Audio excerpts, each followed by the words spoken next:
بسم اللہ الرحمن الرحیم۔ السلام علیکم۔ قمری سال کا آخری مہینہ ذی الحج حرمت والے مہینوں میں سے ایک ہے۔ قرآن مجید فرقان حمید میں اللہ تبارک و تعالیٰ نے 10 راتوں کی قسم کھائی ہے۔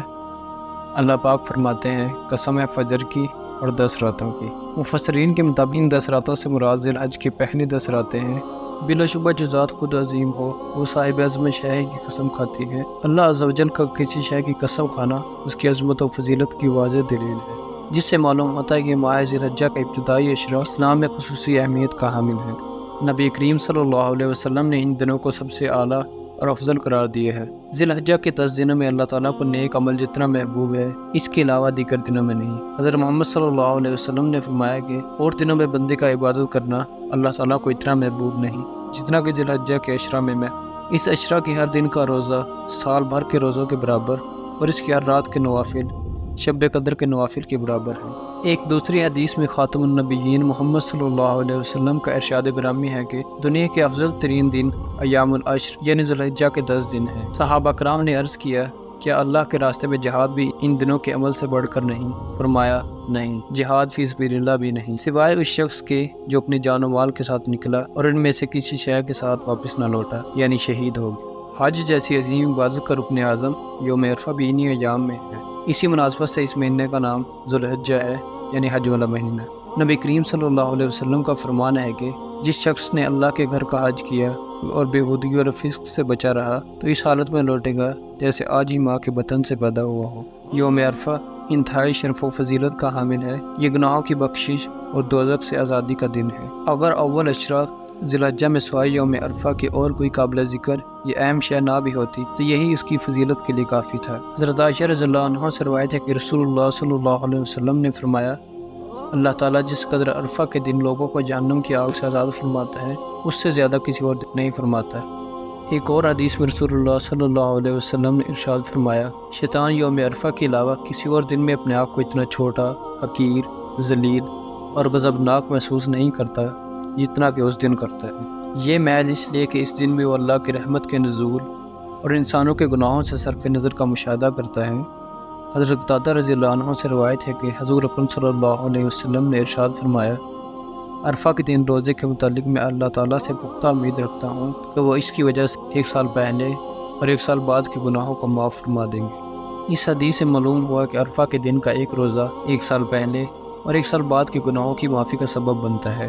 احادیث مبارکہ میں ہے کہ آپ صلی اللہ علیہ وسلم ذی الحجہ کے 9 روزے، 10 محرم اور ہر مہینے کے 3 دن ایام بیض کے روزے رکھتے تھے۔ واضح ہے کہ 10 ذی الحجہ میں روزے 9 ذی الحجہ تک ہی رکھے جا سکتے ہیں، چونکہ 10 ذی الحجہ کو عید ہوتی ہے جس کا روزہ رکھنا جائز نہیں۔ اسی طرح عید الاضحیٰ کے بعد 11، 12 اور 13 ذی الحجہ جو ایام تشریق کہلاتے ہیں ان میں بھی روزہ رکھنا جائز نہیں۔ حج کے بعد مسلمانوں کی دوسری بڑی عید الاضحیٰ بھی ماہ ذی الحجہ کی 10 تاریخ کو ہوتی ہے۔ عید کا دن جہاں خوشی و مسرت کا دن ہوتا ہے وہیں عید کی رات انعام و الطاف کی رات ہوتی ہے اور اللہ تعالیٰ کی خصوصی رحمت اور نوازش عید کی رات میں ہوتی ہے، چاہے وہ عید الفطر کی رات ہو یا عید الاضحیٰ کی رات۔ دونوں نہایت ہی اہمیت والی راتیں ہیں اور انسانوں کے لیے سعادت کا ذریعہ ہیں۔ نبی کریم صلی اللہ علیہ وسلم نے فرمایا جس شخص نے عیدین کی راتوں میں اللہ کی رضا اور ثواب کے حصول کی خاطر قیام کیا تو اس کا دل اس دن مردہ نہیں ہوگا جس دن لوگوں کے دل مردہ ہو جائیں گے۔ ام المؤمنین حضرت عائشہ صدیقہ رضی اللہ عنہ سے روایت ہے کہ نبی کریم صلی اللہ علیہ وسلم نے ارشاد فرمایا ذی الحجہ کی 10 تاریخ کو کوئی نیک عمل اللہ تعالیٰ کے نزدیک قربانی کا خون بہانے سے بڑھ کر محبوب اور پسندیدہ نہیں، اور قیامت کے دن قربانی کرنے والا اپنے جانور کے بالوں، سینگوں اور کھروں کو لے کر آئے گا اور یہ چیزیں اجر و ثواب کا سبب بنیں گی، اور قربانی کا خون زمین پر گرنے سے پہلے اللہ تعالیٰ کے نزدیک صرف قبولیت حاصل کر لیتا ہے، لہذا تم خوش دلی کے ساتھ قربانی کیا کرو۔ نبی اکرم صلی اللہ علیہ وسلم کا ارشاد ہے کہ جب تم ذی الحجہ کا چاند دیکھ لو اور تم میں سے کسی کا قربانی کرنے کا ارادہ ہو تو وہ اپنے بال اور ناخن کاٹنے سے رک جائے۔ یہ حکم مستحب ہے اور ان لوگوں کے لیے ہے جو قربانی دینے والے ہوں۔ چاند دیکھنے سے لے کر جب تک ان کی طرف سے قربانی نہ ہو جائے اس وقت تک سر کے بالوں اور دیگر بالوں کو نکالنے اور ناخن کاٹنے سے احتیاط کرنا چاہیے، اور جو لوگ قربانی کرنے کا ارادہ نہیں رکھتے یہ حکم ان کے لیے نہیں ہے۔ 10 ذی الحجہ میں تکبیر تسبیح اور ورد کی تلقین فرمائی گئی ہے اور بطور خاص ایام تشریق میں تکبیرات تشریق پڑھنے کا حکم دیا گیا ہے۔ تکبیر تشریق 9 ذی الحجہ کی فجر سے 13 ذی‌الحجہ کے عصر تک ہر فرض نماز کے بعد ایک مرتبہ بلند آواز سے پڑھنا مرد و عورت دونوں پر واجب ہے، البتہ عورت بلند آواز سے نہ کہے۔ تکبیر تشریق صرف ایک دفعہ پڑھنا حدیث سے ثابت ہے۔ جس شخص کی امام کے ساتھ رکھتے رہ گئی ہو تو اپنی نماز پوری کر کے اسلام پھیرنے کے بعد تکبیر تشریق پڑھنی چاہیے۔ واضح رہے کہ تکبیر تشریق صرف فرض نماز کے بعد پڑھنے کا حکم ہے، سنت اور نفل کے بعد نہیں۔ لہٰذا ایام تشریق میں ہر شخص کو تکبیر تشریق پڑھنے کا خاص اہتمام کرنا چاہیے۔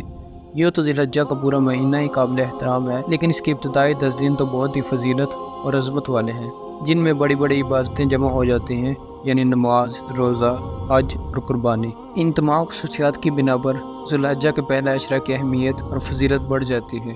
غرض یہ کہ رمضان المبارک کے بعد ان ایام میں اخروی کامیابی اور بخشش حاصل کرنے کا بہترین موقع ہے۔ ہمیں ان بابرکت ایام میں بڑھ چڑھ کر نیک اعمال کرنا چاہیے۔ دعا ہے کہ اللہ پاک ہم سب کو ذی الحجہ کے اس عشرہ میں زیادہ سے زیادہ نیک اعمال کرنے کی توفیق عطا فرمائے، آمین۔ اگر آپ کو ویڈیو پسند آئے تو ہماری اس ویڈیو کو لائک کر دیں۔ تو ملتے ہیں آپ سے نیکسٹ ویڈیو میں، تب تک کے لیے اللہ حافظ۔